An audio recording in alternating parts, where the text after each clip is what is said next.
Hey guys, so I have a whole bunch of stuff to do today. Dad and I went to the junkyard yesterday and I got a whole bunch of stuff for my car and my truck.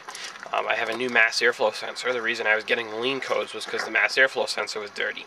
So I'm going to change that. It was 25 bucks. It looks like it's brand new. It's super shiny.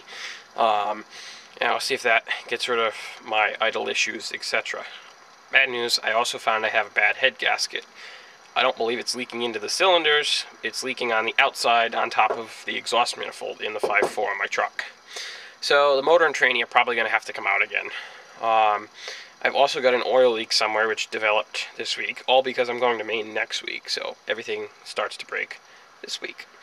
Anyway, Rock Auto is overnighting me the oil cooler lines, so I should have those on Tuesday, because I ordered them yesterday. They don't ship on the weekends, unfortunately. So they'll probably ship tomorrow morning, Monday, and then I'll get them probably Tuesday morning, so hopefully I can get them on and fix my oil cooler problem. I've also got some bolts to put in the transfer case, because for whatever reason, a couple of them broke, so I'll have to figure that out and maybe put some Loctite on there and see what happens. Alright, so two of the sensors I grabbed from the junkyard yesterday are the DPFE, digital pressure feedback sensor, and this is for the exhaust. You can see that these two hoses go down to the exhaust EGR tube. Now, the original one on the truck is aluminum. These were replaced with the plastic ones because these corroded, so my guess is this sensor is probably still good, so that's why I picked it up from the junkyard.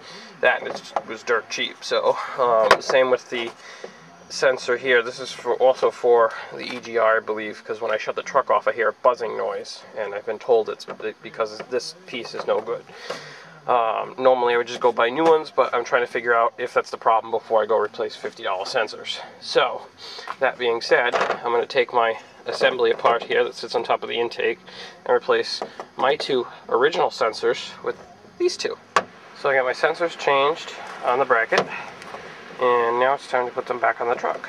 It's fairly simple. It's only 2 bolts and some cables and a hook and a couple hoses. Alright, so I got my intake and everything back together. Replacement DPFE and EGR solenoids and stuff. Changed the mass airflow sensor. Need to figure out where my leak is down there. I sprayed some cleaner on it to clean it up so I can see if I can figure out where it's coming from better. I also replaced my sway bar bushings. Nice blue sway bar bushings now. Now I've just got to do the end links and clean up the rest of the motor back there. Right here is where the head gasket's leaking. And you probably can't see the green on the camera, but right on the outside of the head gasket it's leaking. So I guess I'll have to be dealing with that at some point.